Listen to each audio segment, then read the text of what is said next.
di 2025 itu sebenarnya untuk treatment-treatment tertentu itu 2026 pun masih akan tetap tidak banyak perbedaan. Maksudnya dari 2025 yang sudah dilakukan, 2026 akan tetap dilakukan gitu ya. Jadi untuk masa 2025 misalnya facelifting segala macam itu masih akan 2026 tetap akan masih tren, masih viral lah gitu.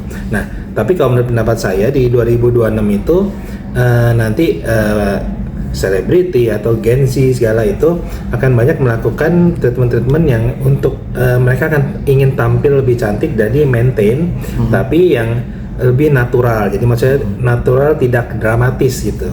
Nah, mereka sebutnya itu Twigmin. Twigmin itu maksudnya enhancement tanpa look overdone. Jadi maksudnya mereka melakukan treatment biar kelihatan lebih cantik tapi tidak dramatis. Jadi tidak hasilnya itu natural dan lebih soft biasanya. Itu satu. Terus kedua, tetap untuk menggunakan bioregeneratif atau kolagen stimulasi treatment itu akan tetap dilakukan. Terus kemudian misalnya menggunakan kombinasi dari multi-tech layering dengan kombinasi dengan high-tech facial itu akan tetap juga ada atau akan lebih tren karena menggunakan alat-alat baru misalnya, atau selama ini kombinasi yang menggunakan microcurrent terus kemudian laser, radiofrekuensi akan tetap ada. Nah kemudian nanti yang lebih banyak tuh nanti akan menggunakan kombinasi menggunakan AI. Jadi untuk personal planning treatmentnya, kemudian apa aja yang cocok untuk wajah akan banyak dibantu atau kombinasi menggunakan AI. Terus kemudian untuk non-invasive rejuvenation juga tetap oke gitu kan, atau menggunakan device alat-alat yang base itu juga akan tetap ada, akan tetap tren. Kemudian untuk skincare itu tetap skincare yang regeneratif atau serum-serum canggih misalnya yang mereka jadi mungkin ke depan akan lebih yang biasanya kita lakukan di klinik ya. Jadi untuk melakukan treatment yang hanya bisa dilakukan di klinik, mulai bergeser nih. Jadi treatmentnya bisa di daily rutin sehari-hari di rumah biasanya. Jadi menggunakan krim, skincare atau serum yang secara nggak langsung itu dulunya dikerjakan di klinik, sekarang udah mulai bisa dikerjakan di rumah tapi dengan lebih maintain, lebih soft tapi lebih rutin biasanya gitu. Berarti itu bisa dikatakan treatment jangka panjang juga bisa ya dok untuk para artis selebriti sendiri. Ya, jadi tetap kalau di luar segala macam tetap sama, di Indonesia pun akan sama gitu. Jadi tetap mereka akan lebih mengutamakan kesehatan jangka panjang. Jadi maksudnya di dalamnya sehat, nanti healthy inside, nanti good outside. Jadi kelihatannya di luarnya itu lebih fresh, lebih beauty, lebih good itu di luar, tapi dalamnya sehat dulu. Nah itu untuk kesehatan kulit jangka panjang juga. Jadi lebih ke arah situ. Dan di luar itu trennya kemarin tuh mereka untuk menggunakan NAD. Nah itu NAD itu gunanya untuk mengoptimalkan sel-sel di tubuh kita jadi lebih fit, imun tubuh lebih bagus, terus kerjanya lebih baik gitu. Nah Indonesia nanti akan ramai ke sana juga. Udah banyak yang menggunakan. Nah tapi itu emang sebenarnya masih dalam penelitian. Jadi ada pro kontra lah tetap gitu ya. Jadi tergantung kebijaksanaan si pasien dan dokter yang melakukannya gitu.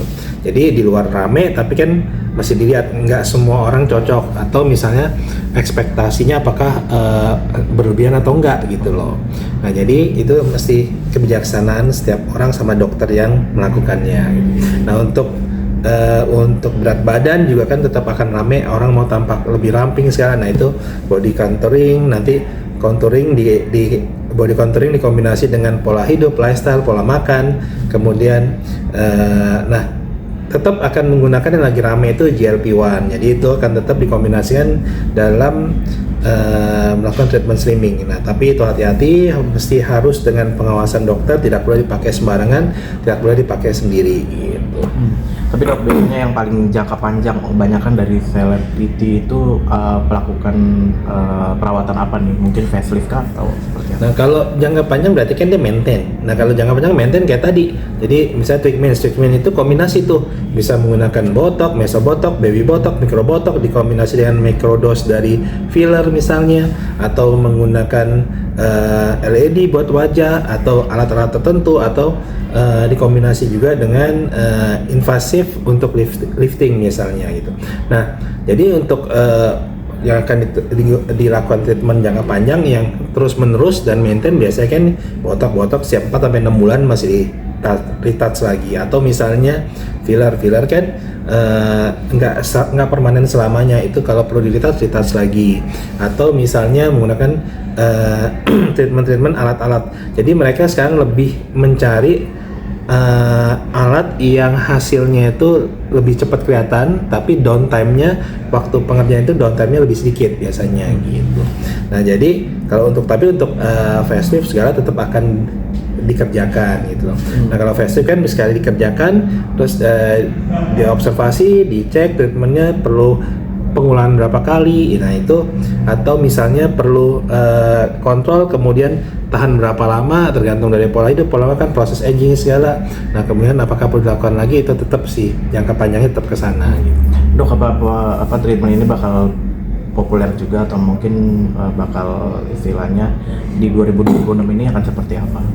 Jadi tetap 2026. Jadi kalau kita lihat berdasarkan penelitian di seluruh dunia ya, itu salah satu untuk bisnis terbesar itu di dunia itu adalah kesehatan termasuk estetika ya. Nah jadi tetap akan terus setiap orang kan akan selalu ingin tampil lebih prima, lebih cantik, lebih tampan. Terus abis itu selain itu yang sekarang lebih difokusin nggak cuman dari penampilan luar. Nah kalau di luar di Eropa semua ini udah ngeblend, jadi udah bener-bener dalamnya dulu sehat, baru luarnya kelihatan lebih sehat gitu. Udah mulai beralih ke sana.